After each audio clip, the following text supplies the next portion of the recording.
Collective philanthropy is, put very simply, a collaboration of donors who are pooling their resources. And that's certainly a focus area for the Global Head of Social Impact of UBS, Tom Hall. Tom, welcome. Lovely to be here. Now, we spoke last year at the AVPN Global Conference. Yes. How much has changed in your world since then? So one of my favorite quotes is from Bill Gates, where he tends to say we usually overestimate how much we're going to achieve in 1 year and underestimate how much we're going to achieve in a decade. So on that note, I'd say we shouldn't have expected too much to change in 1 year, because the reality is when you're trying to build partnerships between philanthropists pooling their resources collectively, we're talking about collective philanthropy, which is almost always in partnership with government, and maybe other institutions as well.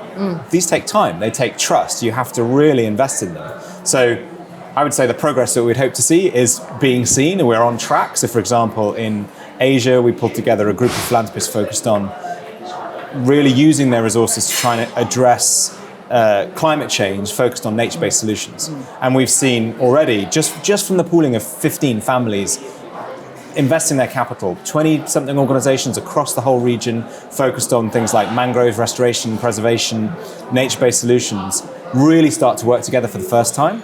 And one of the benefits for that, for example, is that they can lobby with one voice. So instead of all these organizations going out competing with each other, we're actually approaching government and saying what we really need to move the needle, say, in how the carbon market functions in a country like Vietnam, is this, right? So that's starting to have progress. Is it seeing this kind of exponential change that we want to see? Not yet, but we shouldn't have expected it to yet. That's something that I would hope that, in a decade's time, to come back to that quote, we'll be surprised at how much has been achieved.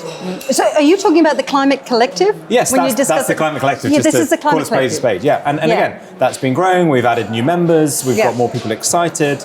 And we've already started to identify some of the partners who will be eligible for blended finance investments. So the whole idea behind the Climate Collective was to find innovations that could really prove out how you prevent deforestation of mangrove, for example, in local communities, incentivize shrimp farmers not to chop down that precious resource by giving them other income streams. We've started to identify routes to that we also now I think are investable, and the next 2 to 3 years is really about starting to find ways to invest in those business models with a view to ultimately scaling that investment pathway, using instruments like blended finance. Yeah. So how does this work?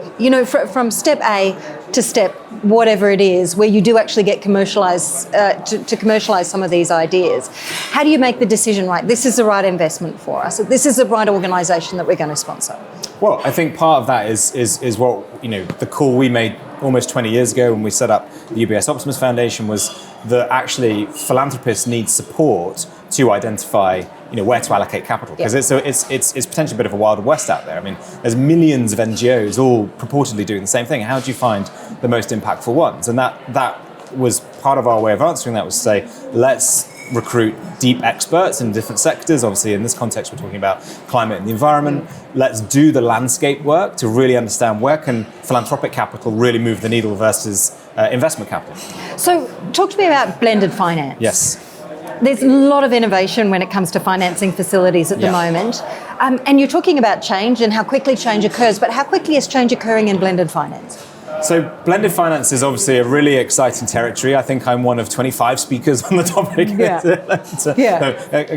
Which gives a sense of, I think everybody's hoping that it's a tool that will hopefully drive more capital where it's most needed, into emerging markets. And I'm sure we touched on last time, the reason that's so important is that's where the future economic growth is. If we can create 380 million new jobs and add 12 trillion to the global economy, if we can get capital, particularly into emerging markets, in things like health, education, enabling pathways to entrepreneurship, addressing some of the negative externalities around the environment and climate change.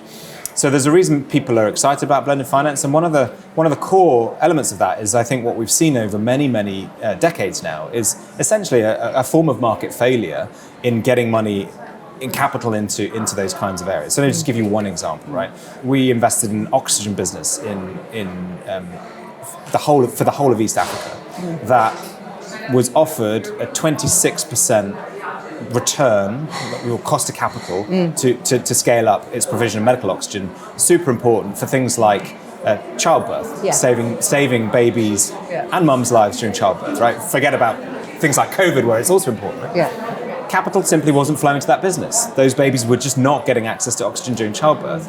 Through blended finance, essentially having philanthropic capital take a higher risk position in a fund, de-risk investment into that business, we lent the money at 9%, right? In dollar terms, which is still, maybe it's not a market return, but it's still a fair return on capital, and it's driving huge impact. In that context, 1 million more babies having access to medical oxygen, during childbirth. And that personally, that really resonates with me, because my own son would have died if he'd not had access to medical oxygen. So these are the kinds of things that the blended finance can hopefully help solve for. And we're starting to see that happen. Fabulous. Tom, thank you so much for your time. Thank you.